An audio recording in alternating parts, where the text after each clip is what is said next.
There is a moment most men never speak about out loud. You are somewhere ordinary, a cafe, a gathering, a sidewalk, and a younger woman looks at you. Not through you, not past you, at you. And something in you responds before your mind can intervene. And then your mind intervenes. Hard. You tell yourself it was nothing, that she couldn't possibly, that whatever you felt was the product of wishful thinking, not reality. You tuck it away before it can embarrass you. You move on. But something lingers. That lingering is not delusion. It is not vanity. It is something your nervous system registered before your self-doubt could drown it. And what it registered was real. This video is not going to tell you that age doesn't matter. That would be dismissive of something real. Age matters, but not in the way society has convinced you it does. The story you have been handed, the one that says you are automatically disqualified from genuine attraction because your birth year falls outside some invisible acceptable range. That story is not psychology. It is noise. And it has cost a lot of men something they deserve to understand. There is one reason, deeper than confidence, deeper than success, deeper than anything surface or strategic, that a younger woman keeps returning to a man like you. We will get there. But first, you need to understand what she is not telling you, because she probably doesn't have the language for it herself. She only knows how it feels. Let us start by clearing out the noise so you can actually hear what this is about. You already know the cultural response to this subject. You have seen it in raised eyebrows, heard it in questions designed not to explore but to shame. Maybe you have internalized some of it yourself. The voice that says, "This is inappropriate. This is self-deception. This is something a man does because he cannot accept his own stage of life." That voice speaks with such confidence that most men simply accept it as truth. But here is what that voice never addresses. Attraction is not a social calculation. It is a nervous system event. And the nervous system does not consult a calendar before it responds. When a woman feels something toward a man, her body does not first pull up a spreadsheet. She is not running an algorithm that subtracts your age from hers and generates a compatibility score. What she is actually responding to at a level that precedes conscious thought is a set of signals. Signals about safety, signals about steadiness, signals about whether this man is present or performing, signals about whether being near him makes her feel more herself or less. Those signals have almost nothing to do with how old you are. They have everything to do with what you have become. The problem is not your age. The problem is that you have been trying to understand her response through a framework that was never designed to explain it.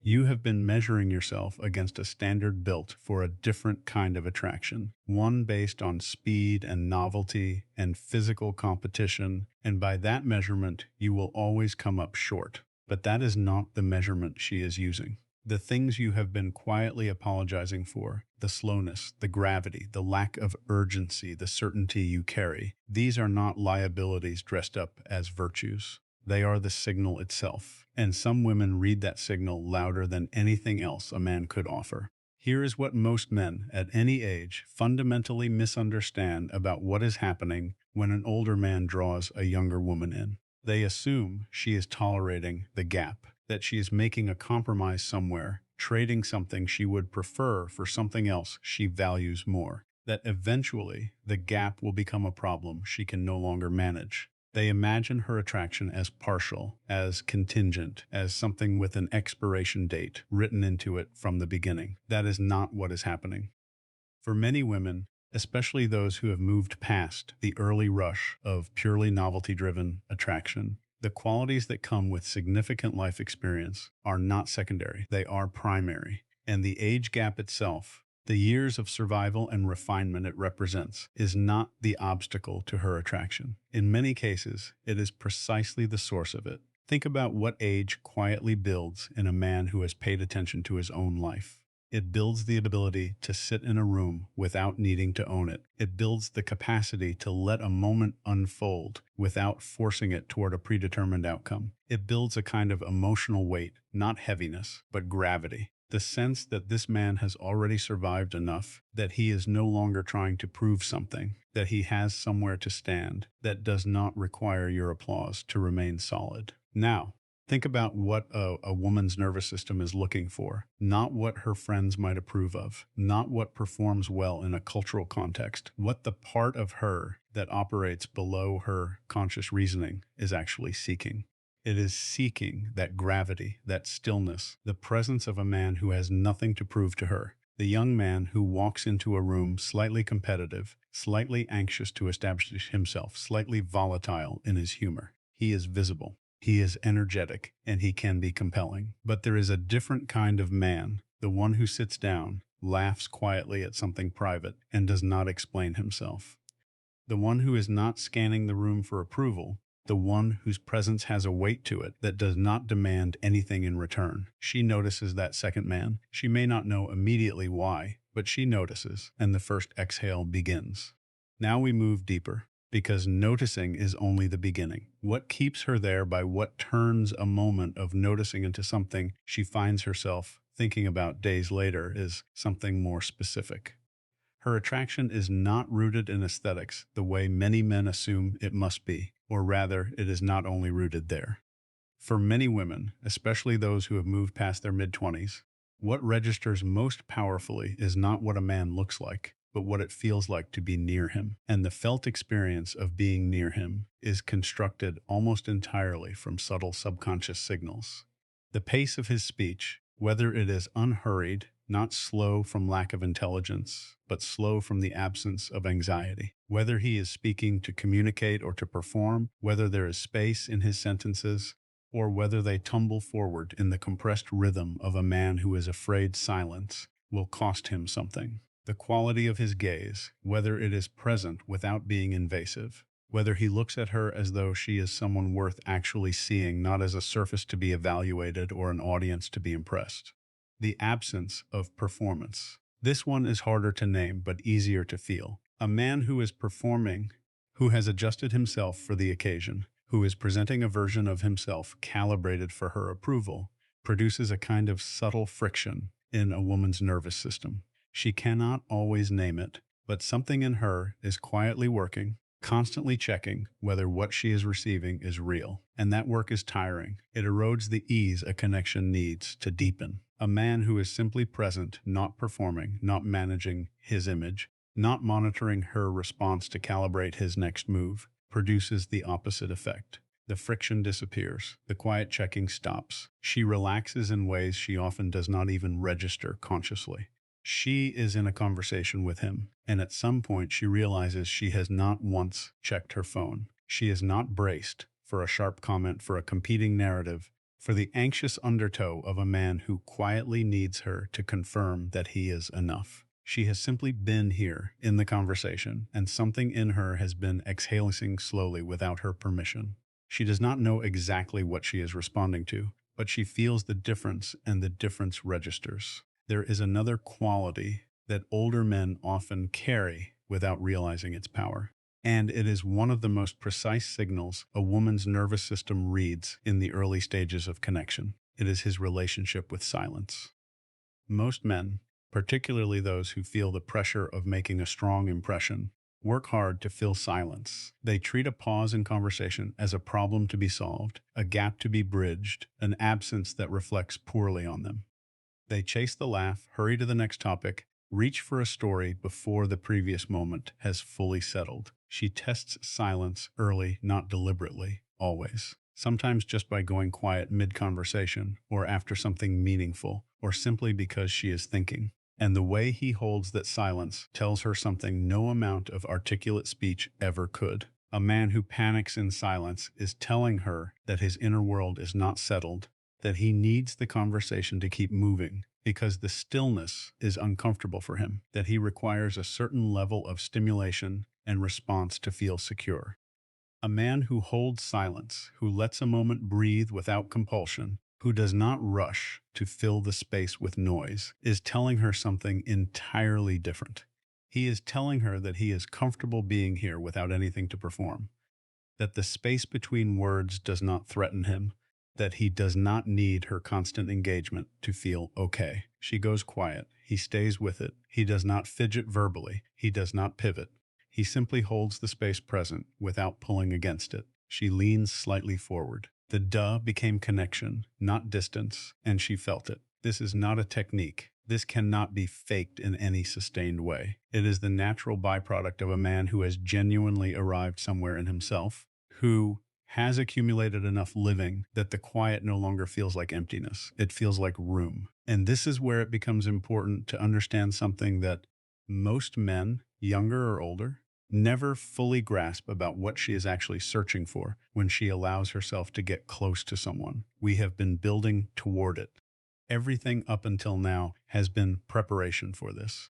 There is something beneath all the signals we have examined, beneath the stillness and the unhurried presence and the silence and the gravity, something that explains why those things matter and what they are pointing toward.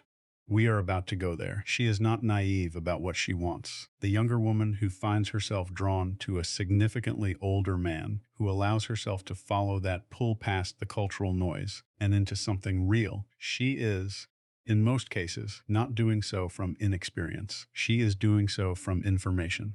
Many of these women have already had the other version, the relationship that felt like the right age on paper and the wrong emotional texture in practice. The partnership where everything looked correct from the outside, but required constant vigilance on the inside.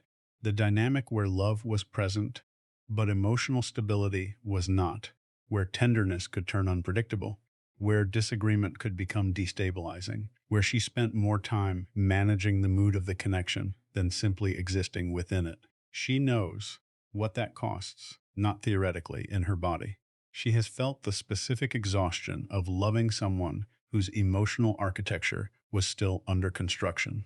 Not blaming him, just knowing with the kind of quiet certainty that only lived experience produces, that the texture of that was not what she wants to carry forward. When she encounters a man whose emotional structure is already built, who can disagree without escalating, who can hold a position without needing to win, who does not require constant emotional maintenance to remain stable. She does not respond to this with her head first. She responds with her nervous system, with relief, with the specific relaxation that comes when something you have been bracing for simply does not arrive. He disagrees with something she says, and instead of withdrawing, going cold, getting defensive, or pressing toward a victory that would cost the connection, he simply holds his ground calmly, without making it mean something it doesn't need to mean, without needing her to capitulate in order for him to feel secure. She says to someone later, "He does not make me feel stupid. He is not threatened by me." That is not a small observation. That is her nervous system describing safety, the specific kind that most of the men she has been close to could not quite sustain for long. Not because they were bad, but because they had not yet arrived at the place where they could hold that kind of steadiness. She is not projecting a father figure onto him. She is not filling an archetypal need. She is making a clear-eyed recognition of something she has been looking for and had not found, and finding it in him. Slow down for a moment here, because what we are about to cover is the deepest layer of this entire subject, and it requires from you that the earlier parts did not. Not just understanding, but recognition. The recognition of something you may have been doing without realizing, and something can stop. She is watching for one thing more than almost anything else. It is not your status, though that can be part of what creates the context for it. It is not your appearance, though presence shapes that.